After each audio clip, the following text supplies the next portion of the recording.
Com ja sabem, la situació és força complicada en aquests moments en tot allò que es refereix al sector primari, agricultura, ramaderia, especialment. La situació és complexa i m'agradaria en aquest vídeo contribuir a que la gent entenguera realment el que està passant i, sobretot, que focalitzarem entre tots el problema, on està el problema. Perquè jo crec que els tirs van un poquet errats. Anem allà. Per a fer aquesta anàlisi anem a partir, en primer lloc, d'un nivell macro, per després passar a un nivell micro. Anem a veure primer lo general i després baixarem a lo més concret o particular que tenim més a prop de nosaltres.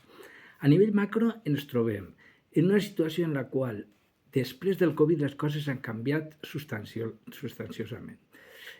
El Covid va fer palès que efectivament la sobirania alimentària era algo important.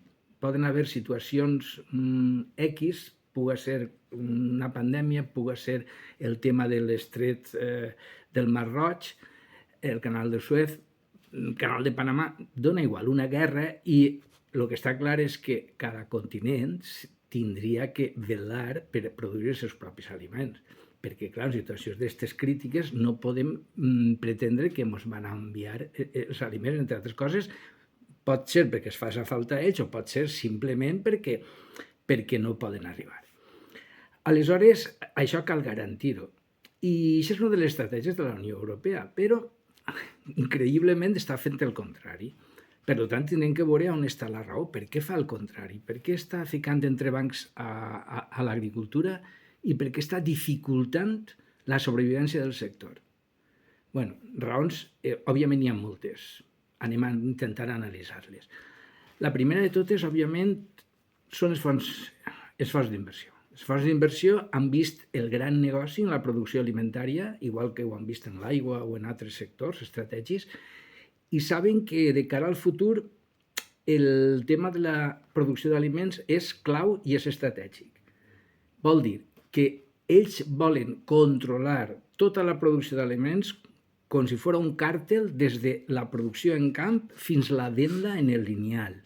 I aquesta posició hegemònica fa que ells puguen controlar tot el procés de producció i venda, amb la qual ells veuen que tenen moltíssims diners a guanyar.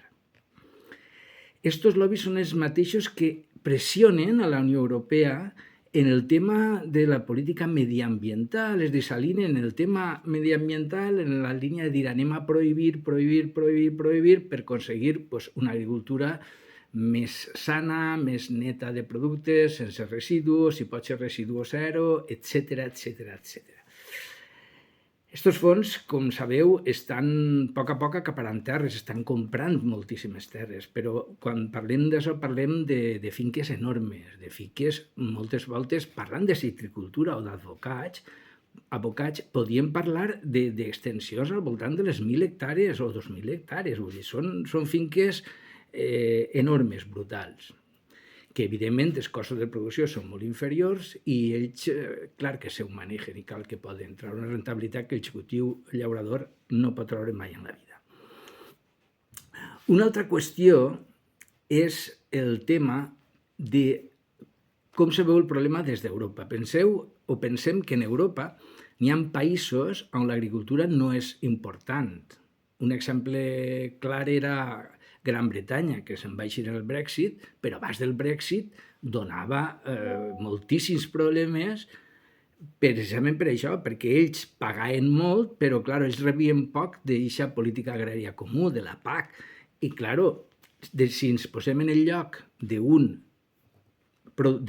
contribuent, d'un ciutadà europeu, fica un belga, fica un luxemburguès, fica un alemà, clar, ells no poden entendre mai en la vida com nosaltres així mantenim explotacions que són deficitàries, que no donen beneficis i que tenen que estar contínuament donant-nos ajudes a través de la PAC. Ells no els sembla bé això, perquè ells pensen que el que hauríem de fer nosaltres, i això és la nostra autocrítica, el que hauríem de fer nosaltres és modernitzar els sistemes de reg, modernitzar les infraestructures,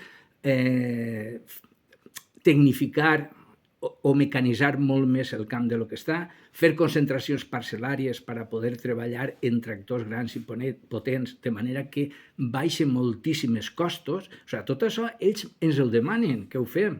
El que passa que, clar, ells no poden, ja que estar en el lloc per entendre el que passa en cada lloc. I sabem que sí, i jo concretament vos parlo des de Carcaixent en la Ribera Alta, això sí és impossible i impensable. Per tant, Europa ho té clar, fins i tot les diferents administracions dins d'Espanya també ho tenen clar, que l'única solució és deixar que el camp a poc vagi agonitzant per inanició, que poquet a poquet vagi caiguent, no és rentable, se van abandonant terres, i les terres després són copades per aquests fons d'inversió i hi ha una reconversió agrària que és el que honestament sí que fa falta. Ahí sí que ens tindrien que ficar les piles i a través de les cooperatives i en les ajudes que calgueren de la Unió Europea, intentar d'alguna manera reestructurar la nostra agricultura, és precís, perquè així està clar que no podem seguir.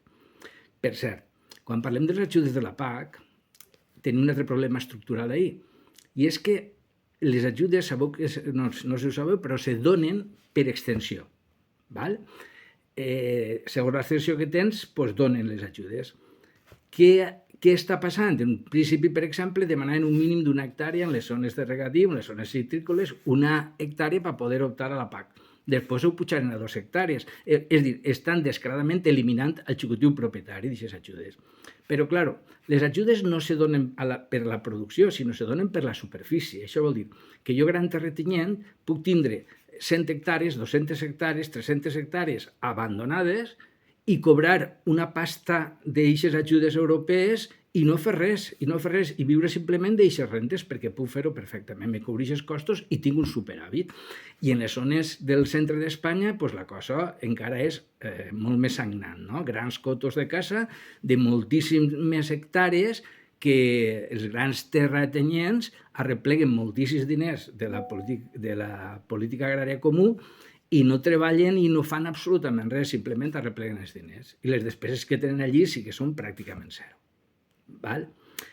Bé, si baixem ja al nivell micro, en el nivell micro, claro, la cosa està mal, molt mal, està bullint. És normal que els llauradors es reboten. És normal que el sector agrícola isca als carrers i faci el que siga per a cridar l'atenció, perquè això no pot ser. És dir, és que així no se pot continuar.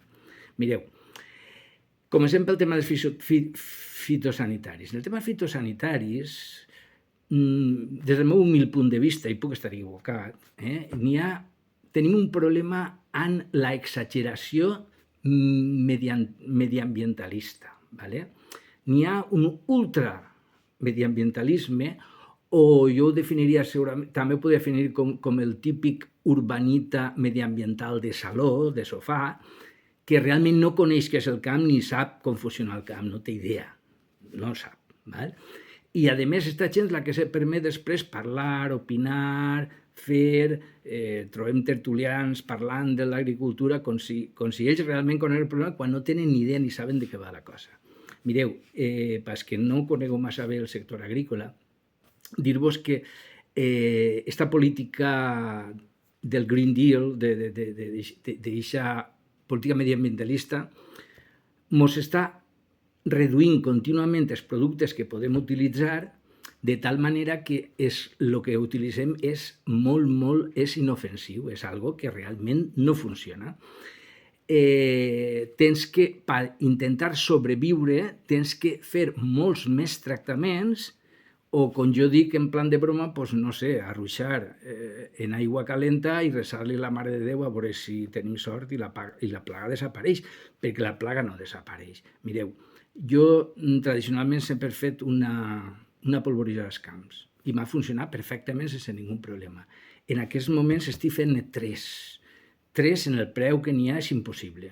Vos ho dic jo, és impossible, perquè només les polvoritzades ja se mengen la meitat de lo que jo puc treure de les taronges. Lo qual, si després li vaig a sumar tot l'altre, està clar que jo perc diners.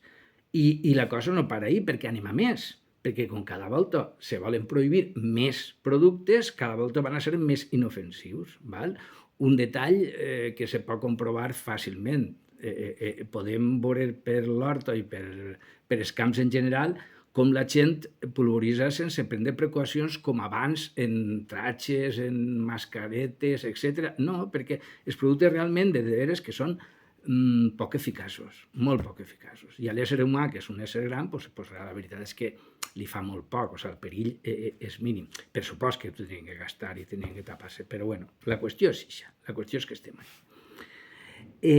Claro, esta política de prohibició de fitosanitaris ens porta el que ens porta, claro, ens porta a un augment de la despesa i no control de plagues. O sigui, jo vos he dit, porto 3 polvoritzades i tinc les taronges tardanes, les tinc plenes de negrilla. Això no és possible, això no pot ser. Això no pot ser, hi ha que ficar una solució.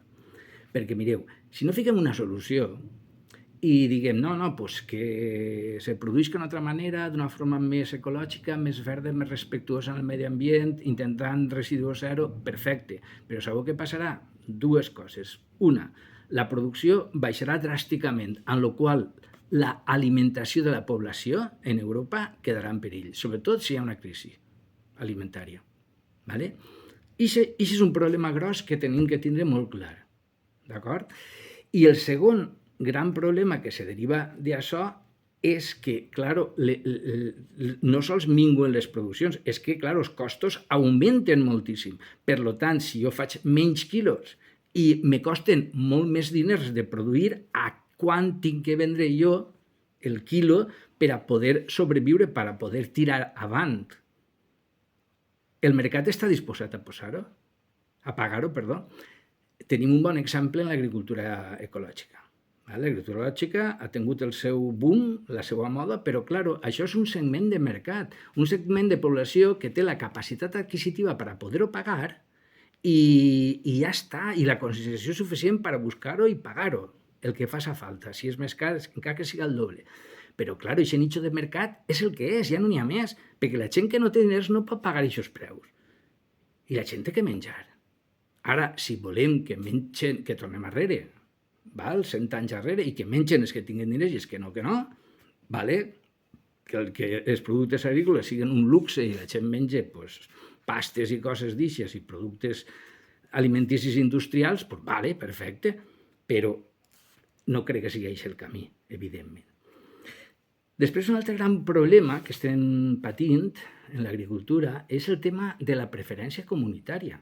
Claro, se suposa que tu entres a la Unió Europea i te venen la cosa com algo preciós i molt bonic, que és la preferència comunitària, que vol dir algo tan senzill com que si en igualtat de condicions venen productes de fora de la Unió Europea i tu estàs dins de la Unió Europea, lògicament, aquests productes van a tindre preferència respecte als altres que tenen que entrar. I això se fa ficant arancels als productes que entren.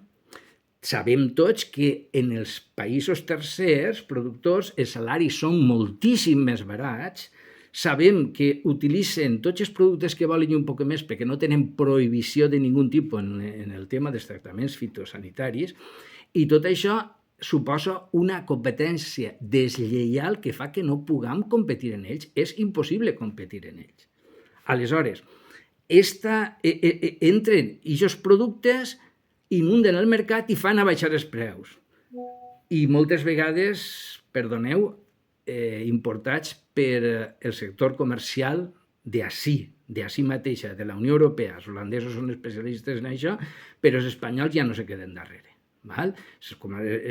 Sabeu el cas de Mercadona, per exemple, i n'hi ha molts més, i tornem altra volta als fons d'inversió i als grans comerciants que inverteixen, per exemple, en Marroc, per a després de tota aquesta producció importar-la i intentar clavar-la més a més com a producte d'Espanya, com si fos producte espanyol, made in Spain. Claro, esta competència deslleial el llaurador no la pot entendre. És que no se pot entendre, és que no té lògica. I és normal que se revele, perquè és una injustícia. És que és una injustícia.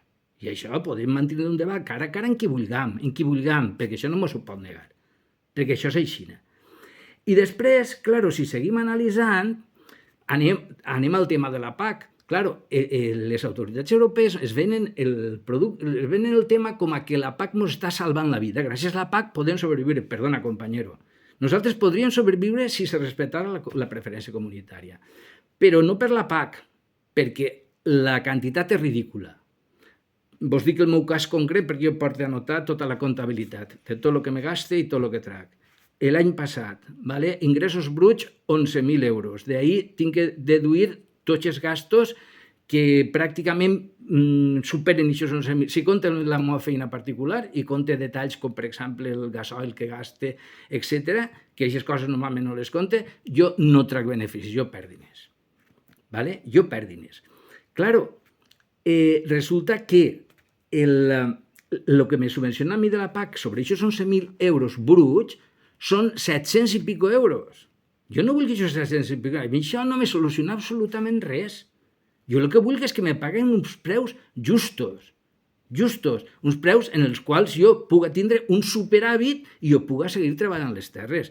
Claro, problema, el sector agrari és l'únic, no el sector agrari, perdó, el llaurador tradicional, el xicotiu, i mitjà llaurador, sobretot el xicotiu, és l'únic autònom empresari que treballa a pèrdues, o sigui, que treballa perdent diners. És l'únic, perquè qualsevol altre sector tanca.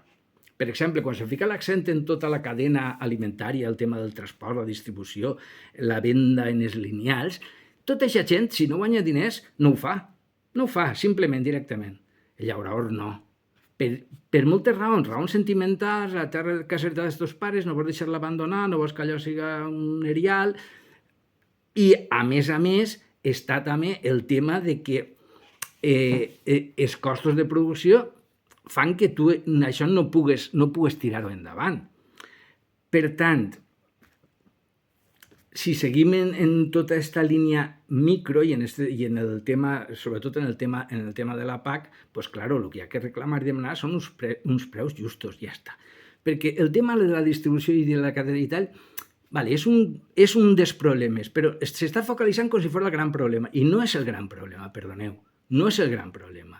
El gran problema és pagar-li a l'agricultor com a punt de partida, que se respecte aquesta famosa llei de la cadena alimentària, que es respecte, que es fiquen les multes que s'hagin de posar i que n'hi hagi moltíssima més inspecció. I que del camp hi hagi que la taronja en un preu mínim que t'assegure, poder tirar davant, sobreviure, cobrir costos com a mínim, que no damunt te costa diners de la butxaca. Bé, si seguim avant, tenim després un altre problema, i és el tema de les plagues. Així cada vegada estem patint més i més plagues. Bueno, això és històric, sempre ha sigut. És de veres que sempre ha sigut. Però ara és com mai. Ara el ritme és vertiginós i clar, totes les importacions que se fan sense cadena de fre, sense respectar les condicions que s'han de respectar, fan que entren fruites o cítrics que porten en ells la plaga i la plaga arriba on estem nosaltres i damunt ens redueixen el tractament en fitosanitaris, amb la qual jo realment tinc una mànuga i no puc realment combatir aquestes plagues que m'han portat des de fora, per no fer una inspecció com Déu mana. Perquè en Holanda, que són, anava a dir una cosa que no és molt correcta, me la callaré, però en Holanda, que controlen tot el comerç en Sud-àfrica, ells tenen allà els seus interessos ja històricament, de molts anys, i per tant controlen tot aquest comerç de taronja, allí tenen lobbies de pressió fortíssims que ells manegen la situació en Brussel·les com es dona la santa gana, i les inspeccions són zero. Tant és així que els vaixells que originàriament venien a Espanya, als ports espanyols, per després ser distribuïts per Europa, acabaren no vinguent perquè les inspeccions així eren prou sèries, però quan se'n van a Rotterdam, en Rotterdam allí no n'hi ha pràcticament inspecció i entren els productes que volen sense ningú control de ningú tipus. I això tampoc pot ser. Això no hi ha per on agarrar-ho. Vull anar acabant ja perquè això ja és un poquet... s'està fent un poquet llarg. Una altra fal·làcia de la situació que estem vivint o de la Unió Europea o de la Comissió Europea és el tema de l'Agenda 2030, està molt bé, és molt bonica, quan se diu de l'arbre a la taula, el producte fresc, que no n'hi ha empremta de carboni que està contaminant el planeta quan se transporta en els vaixells, que contaminen molt, etc. A més, el producte arriba fresc al mercat, molt ràpid, no com si ve en 15 dies en un vaixell, que clar, el producte ja no té la mateixa qualitat. Per tant, si volem aliments de qualitat, és millor consumir d'ací abans que és de fora, està claríssim. Si no n'hi ha prou, n'agarrarem de fora, però si n'hi ha prou així, no té ningú sentit d'agarrar fora. Clar, evidentment, ahí estan els interessos. Per exemple, sabeu que França s'oposa radicalment al tema del tractat en el Mercosur, en els països del sud de Sud-amèrica, el sud de Sud-amèrica, i Alemanya diu que sí, que aquest tractat s'ha de signar, que tiraven, clar, són interessos diferents. França, gran potència agrícola, Alemanya, gran potència industrial, que exporta molta maquinària, molta tecnologia, molts cotxes, productes industrials en general, per tant, tenen un gran interès en aquest comerç. Claro, quin és el peo que se sacrifica sempre? Pues el dèbil, en aquest cas nosaltres, l'agricultura. I per tancar ja la cosa, perquè no vull allargar més, m'agradaria encetar una campanya que igual m'anima i la faig a través de la plataforma Change.org, i és una campanya de denúncia a la Comissió Europea. Per què de denúncia? Vamos, denunciar. Si pogués ser fer per mitjans legals, en advocats pel mig, una demanda, però seriosa. En quin sentit? En el següent sentit. La Unió Europea ens diu que hi ha que reduir els pesticides, herbicides, en fi, tots els fitosanitaris, hi ha que reduir-ho a la meitat. Que, bueno, ja sabeu que això ara hi ha una moratòria, però és una moratòria, al final se va fer. ¿Vale? Tot això és per allò de la seguretat alimentària, per allò de cuidar la salut dels seus ciutadans. I paral·lelament està important productes de tercers països que no compleixen ninguna d'aquestes normatives. Per tant, teòricament nocius per a la salut dels ciutadans i ciutadanes europeus. Per tant, estan atentant contra la salut de la ciutadania europea. I, per tant, són responsables. Perquè el que haurien de fer és que si de veres se creuen el tema de la salut de la ciutadania, el que tenien que fer és prohibir aquestes importacions o fer que compliren els paràmetres que tenen que complir. Si no ho fan, entre cometes, estan envenenant a la ciutadania europea. I això sí que m'agradaria que aquesta idea quallara i anara escampant-se, perquè pense que és una idea potent de cara a frenar un poquet les barbaritats que venen des de Brussel·les. I ja per acabar, jo personalment no estic en contra del tema mediambiental, no estic en contra de la reducció de fitosanitaris i d'aconseguir uns productes el més nets possibles, per supost que estic en aquesta línia, però les coses no se poden fer d'avui per demà. Com ha passat, per exemple, el famós quadern digital. Un quadern digital que ens obligarà a la Unió Europea ja, s'han tornat a donar una moratòria d'un any, però està ahí, que jo, persona que me reconec, persona prou curtida en el tema de les noves tecnologies en general i de la informàtica en particular, me ve el tema ample, perquè el quadern digital significa una pormenorització de tasques i de coses que hi ha que anar clavant allí dins, de geolocalització, etc., que és una burocràcia insoportable. O sigui, tots els dies, quan vens a casa, tindràs que dedicar d'una a 2 hores a tota aquesta burocràcia. Per favor, simplifiquem un poc. I, a més, estem tirant al llaurador. Si jo tinc dificultats per fer-ho, un llaurador normal, per favor, no ho pot fer. Què té que fer? Buscar una gestoria que li ho faça i pagar més sobrecostos? A part del temps i de tot, perquè té que anar a portar-li factures, no sé què, no sé quant. Ostres, no, per favor, no. Hi ha que buscar sistemes més simples i més senzills, si no volem carregar-nos definitivament l'agricultura. I com diuen la gent que s'està manifestant en algunes pancartes, el nostre fi serà la vostra fam.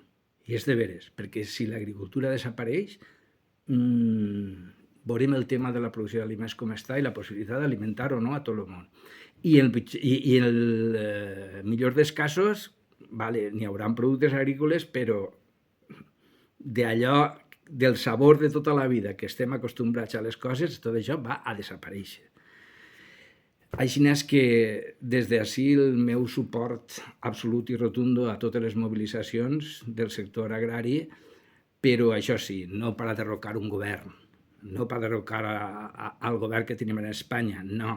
El problema ve de Brussel·les, ¿vale? Y cuidado amb la hipocresia. Cuidado amb la hipocresia. Un dato només. El tractat en Sud-àfrica el van subscriure o votar a favor igual el PP que el PSOE. Li pese a qui li pese. Compromís es va oposar. Perquè Compromís sí que té interès en defensar les nostres coses, les d'ací, ¿vale? Les d'ací.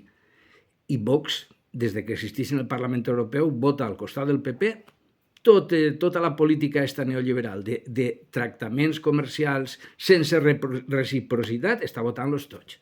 I manté un doble discurs en el camp, que no pot ser no sé quantos, a por la Moncloa, i així en sa casa, i en Brussel·les votant a favor de tots aquests tractats, etc. Bé, espero que hagi aclarit un poc el tema. El vídeo és un poc llarg, però si heu arribat fins ací, crec que haurà valgut la pena.